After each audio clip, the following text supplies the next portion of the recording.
I should start by telling you I'm a vampire, not one of those beautiful glittering creatures. No, I'm an ugly, snarling Nosferatu. My existence is a carefully guarded secret, for I cannot move freely among the living.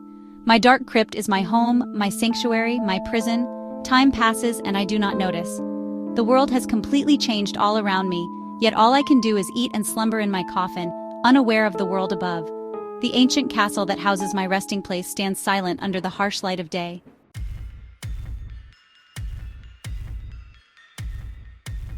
Hunting grows ever more challenging as the world changes, and my grotesque visage, more corpse than human, makes subtlety a necessity.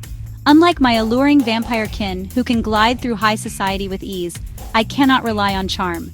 My survival depends on ingenuity, a skill honed long before death when I was a robber baron, fattening myself on the labor of those beneath me. Now, as then, I thrive by exploiting the weak, the desperate, and the invisible. The villagers, wary of my predations, have fortified their homes with crosses and lines of salt. Yet hunger is a powerful motivator, and I have devised a variety of methods to secure sustenance. My network of grave diggers and mortuary workers ensures a steady, if unremarkable, supply of misplaced bodies before burial. These same accomplices alert me to travelers passing through, their greed as reliable as the peasant bribes I once distributed to silence discontent. During stormy nights, I sabotage the monastery's bell tower, leaving travelers without its guiding chime. Lost in the fog, they stumble into the woods and eventually, into my waiting embrace. For those who evade the forest, my human servants play their role. Disguised as highway robbers, they drive victims to my castle under the guise of offering sanctuary. It is an ironic tragedy, fleeing thieves only to face a true monster. Occasionally, I let my servants keep the spoils as a reminder that loyalty, even to a predator, has its rewards. The postal service, too, has become a boon.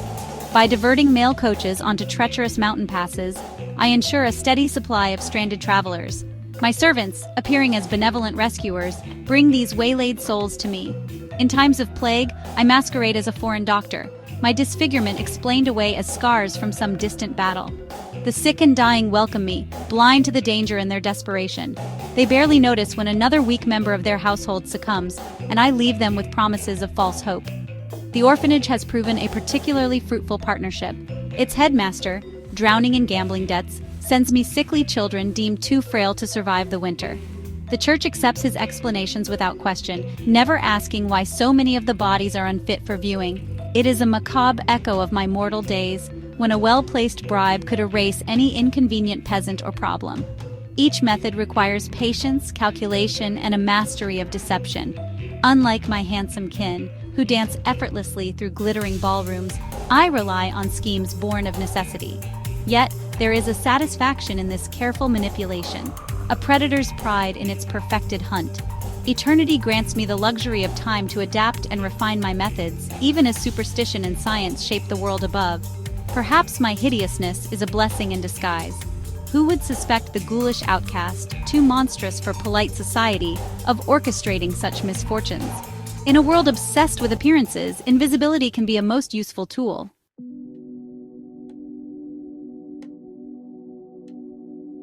Suddenly, the peace is shattered by the arrival of 3 vampire hunters.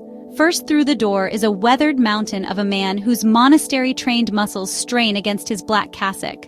A leather bandolier crosses his chest, laden with wooden stakes and glass vials of holy water. Behind him slinks a ghoulishly thin scholar whose wire-rimmed spectacles catch the lamplight as he consults a tome of vampire lore clutched in his ink-stained hands. Bringing up the rear is a woman, her silver-streaked black hair pulled tight beneath a man's hunting cap. She holds a crossbow loaded with blessed bolts held ready in calloused hands. Their footsteps echo through the halls as they make their way deeper into the castle's bowels, closer to my sanctuary. The crypt door creaks open, and I hear their hushed voices as they approach my coffin. With a grunt of effort, they pry open the lid, exposing my corpse-like form to the dim light of their lanterns. My gray, mottled skin stretches tight across my skull, lipless mouth revealing yellowed fangs even in repose. What follows is a debate that would chill the blood of any living being, a discussion on how best to destroy me. "We need to behead it first," one hunter whispers urgently, gripping a silver-hilted blade. "Then stake it to the coffin so it can't rise." "You're a fool," snarls another, his weathered face twisted with scorn. The head must remain attached. How else will the holy wafers work? We need to fill its mouth while it's still whole. Both of you know nothing, cuts in a third, her scarred hands tightening around a crossbow. In my village, we learned the hard way. The only sure method is burial at a crossroads. The constant traffic keeps the ground compacted, traps them forever. Your village? Scoffs a younger hunter, striking flint against steel. The same one that lost 3 families last winter to a fledgling vampire? No, fire is the only way. We burn it to ashes and scatter them in the river's current. The river? A sharp voice rises from the back of the group. So it can seep into the water table? Poison the wells? Have you learned nothing from the Budapest incident? The oldest among them pushes through the arguing group, his beard streaked with gray. In 60 years of hunting, I've seen them rise from fire, water, and consecrated ground alike. There's only one sure way: bury them face down. Face down? Several voices clash in disbelief. Aye, the elder nods grimly. When they wake, driven by unholy hunger, they'll dig downward instead of up.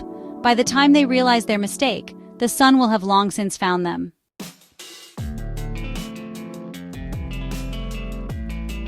As they argue, their voices grow louder, echoing through the crypt. Unbeknownst to them, their noise has attracted attention. My brethren, other vampires hidden in the shadows, silently creeping up behind the oblivious hunters. Just as the debate reaches its peak, I sit up in my coffin, fully awake and very much undead. The hunters freeze, terror etched on their faces as they realize their fatal mistake. From the shadows emerge my brethren. Alexandru, once a Wallachian prince, his aristocratic bearing unmarred by the centuries of decay that have left his flesh a tapestry of desiccated patches and exposed sinew. Behind him glides Sister Marie, a former nun whose transformation twisted her features into something vulpine and cruel, her habit now a rotting shroud that trails black ichor. Finally, there's the Collector, as we call him. None know his true name or age, but his patchwork body bears the stitched-together features of his favorite victims, a grotesque collage of stolen beauty. The third hunter turns to me and brandishes a crucifix, but it's too late. With one swipe of my elongated, razor-sharp claws, I completely remove the woman's head. A fountain of blood springs forth from her torso as her holy water spills uselessly across the ground. Alexandru descends upon the cleric with precision, his movements as elegant as any court dance as he brutally tears out the priest's throat. Sister Marie takes special delight in the academic, perhaps remembering her own days of scholarly pursuit. She lets him almost reach the door before pouncing, her unnaturally wide jaws unhinging to deliver the fatal bite.